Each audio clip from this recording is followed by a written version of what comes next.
how the story goes, we find out by the treasure in the grand line, there's no doubt. The pirate whose eye is on it, he'll sing, I'll be king of the pirates, I'm gonna be king. Hey guys, King of Charmanders here, and today I bring to you the best Gunlance and Hammer Styles customization analysis. In addition, we're going to look at the September events guide, as this video will analyze the Gunlance and Hammer style changes. These were recently released, and Monster Hunter Now's official YouTube actually launched footage on all these. And we're also going to take a look at all the September events that are going on for the 2nd year anniversary, and what's worth going after. And let's get started. Alright, first off, we got Riftborn Radobon appearing September 1st, 2025, which is today, at 9 AM local time, or not tomorrow if you're on the other side of the world. Because you can now style, customize, and hunt Riftborn Radobon. And for a limited time, materials required to upgrade them will be reduced like previous events. So, just like the previous events, again, Riftborn Radobon, here you go. Not many people care for this one. You could probably break its parts and easily get Wyvern Gem Shards, but other than that, the Riftborn weapons for Radobon aren't really going after, unless you really don't have a sleep weapon or you want one. And now for the content you're mainly waiting for, here we have the even happier hunting Hammer and Gunlance. From Monday, September 1st, 2025, 9 AM, which is today or tomorrow again, until Sunday, September 7th, 2025 at 11:59 PM local time. So this gives you until the end of this week. And some hammers, gunlance, and armor will be boosted, and as I just mentioned, Riftborn Radobon is going to be appearing, and it will be boosted as far as its appearance rate. In addition, you can now style change the hammers and gunlances. This is going to be pretty short, so here are the style changes unlocked for Hammer and Gunlance. You have, for Hammer, Water Strike and Impact Crater, and in addition for Gunlance, you have Blast Dash and Guard Reload. Alright, first off, we're going to start off with the Gunlance's style customization. First, we have Blast Dash. This is my personal favorite. Oh my gosh, I was so happy when they announced Blast Dash, because I could finally cowabunga my way. If you don't know, that's the Ninja Turtles. You just go cowabunga, and bam, you fly in the air, you smash down, and you can even go through the monster, which allows you to use something going through the monster is called Ground Splitter. You lunge towards the monster, and knockbacks are negated. And you're going to be able to blast. Like you see here, bam, you charge, hold, tap, and blast your way into the target, or in this case, the sandbag. And it's super technical, but this is actually an improved version from Monster Hunter Rise where you don't need wire bugs. Like, I was surprised when I was like, this looks really familiar, because I really like the Gunlance because I love playing with Blast Dash, and that's why, yeah. But, again, it's a super technical styles. But if you're good at it, it's really good. So the thing is, with Blast Dash, you can control the range where you blast towards monster depending on your charge, like you saw earlier. This will do raw/elemental damage. So yes, running into the monster, as you see there, will actually do damage and inflict status element, which is great. In addition, you can use shelling in the air to do damage and dodge attacks, like you saw right here. Because it lifts you in the air, the recoil will allow you to dodge attacks, and you can go ahead and dance your way around the monster in midair, or you can go ahead and use Ground Splitter to use after smash attacks, like you see right here, and then you're going to go right through the monster. Now the thing is, while you're lunging, you pass by monsters and knockbacks are negated, which means with things like status gunlances or with status sneak attack, you can easily position yourself to go behind the monster using Ground Splitter, and then you will be able to stick your worm stake right into its booty and, yeah, paralyze it, hopefully. Unless it's resisted, like you're going to see at the end of this video. I'm going to use it against Riftborn Great Gyros, which resists paralysis, but I'm still going to have a fun time. So this, again, favorite style for me. Definitely recommend for Gunlance. The next one isn't bad, but this one is better and is more amazing. Alright, next up for the Gunlance style number 2, we got Guard Reload for style customization. This is more defensive. If you play Charge Blade, it's pretty much, it has a Charge Blade-like feel, because what's happening is that, as you see in this example, you're going to guard while you reload. So the timing, it's very much like a charge point. So right before, right here, bam, I mean guard point, not charge point. And then after that, you can blast the monster. This allows you to use something called Erupting Cannon, which is a more powerful version of... It's like a shell, but like your Wormstake turns into a cannon. So yeah.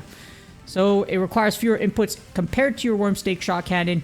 And in addition to that, you only have to tap after 2 shelling. So here it is, example, bam, bam, and then whack. You can fire off your Erupting Cannon. So in addition, for a short time, if you are able to guard with a perfect well-timed guard, you can fire an Erupting Cannon from a guard reload. And while you're Gunlance is boosted. It's like blue you see right here. I'm not sure if it's blue for all of them, but like you see like this blue glowing thing. So after your boost from Erupting Cannon, your attacks will be boosted. And in addition, you'll be able to fire shells while attacking. So you see right here with the boosted example, you're going to be able to fire off shells again. Right here, bam. And it's pretty dang cool. But again, I think Blast Dash is better. And this moves us on to Hammer style customization. Starting at number 1, Water Strike. This allows you to counter attacks with a strong blow.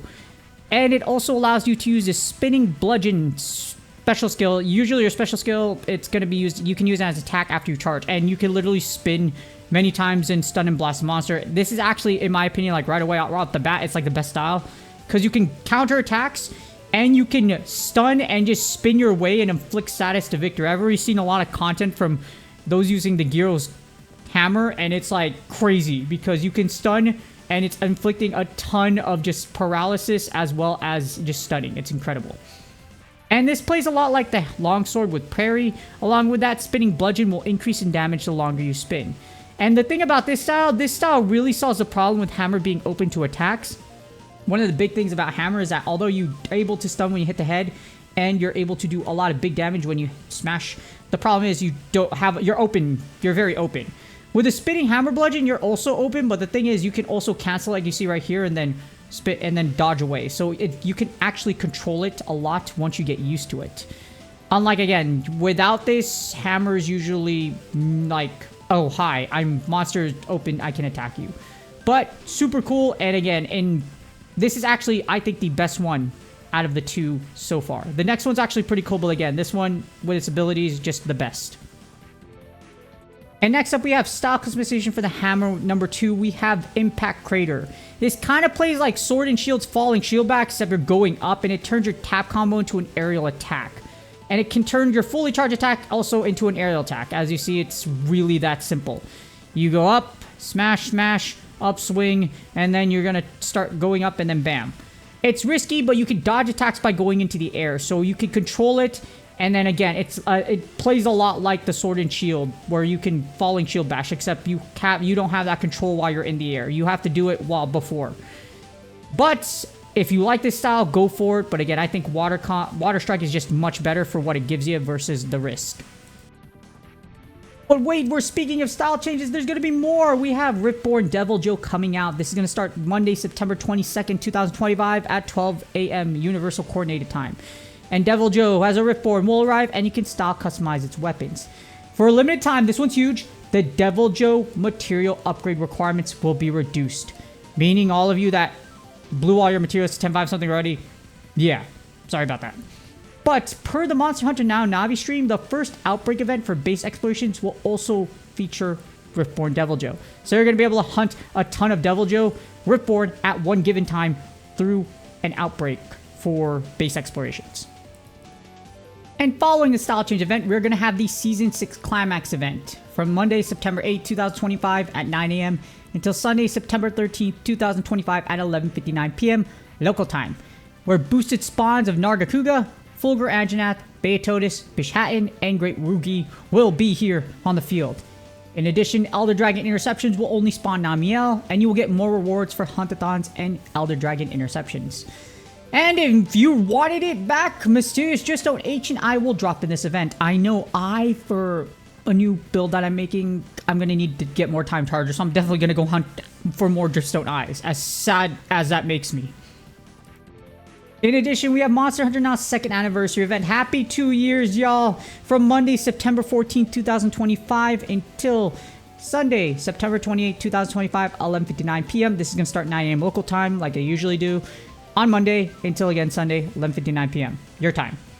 And now some people are confused about rare species here. The thing about when they talk about rare species, and this was said on the Monster Hunter Now Navi stream, it's Silver Rathalos and Gold Rathian. So those two are going to spawn on the field along with Espinas.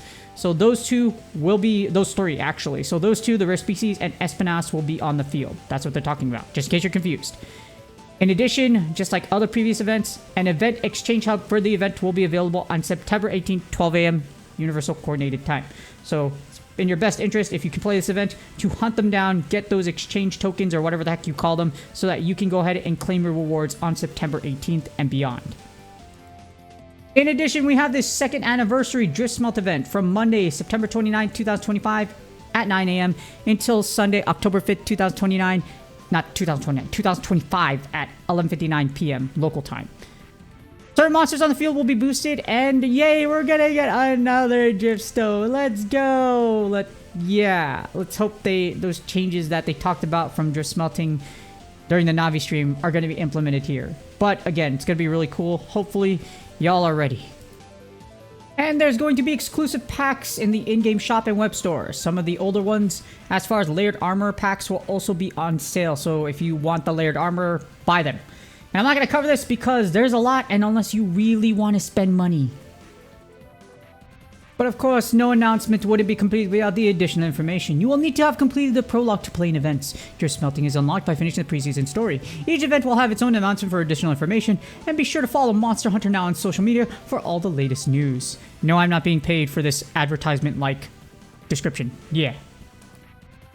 But you know what does pay off? Getting those materials so that I could style customize my Great Gyros Gunlance. This is amazing. It's so much fun. Hopefully y'all are excited for the September events, because as soon as this thing came out, I was going ham. This style is so much fun. Now, given this wasn't as smooth as it looks, this is actually through a lot of running and practice, and I'm still practicing and training, but oh my gosh, when I got the hang of it, this is so much fun. Hopefully y'all Gunlance users, our Hammer Bros, are doing amazing. I wish you the best of luck on your drops. With that being said, please do me a huge favor. Like, subscribe, and comment for the YouTube algorithm. And hopefully you're blasting everything and styling on everyone. Look at this. This is absolutely incredible. Bam! Yeah, you can tell I'm vibing and having a great time. I hope y'all are having a great time. I hope y'all are excited for the second year anniversary of Monster Hunter Now. Good luck on your grinds. Good luck on your drops. And I'll see y'all on the next video.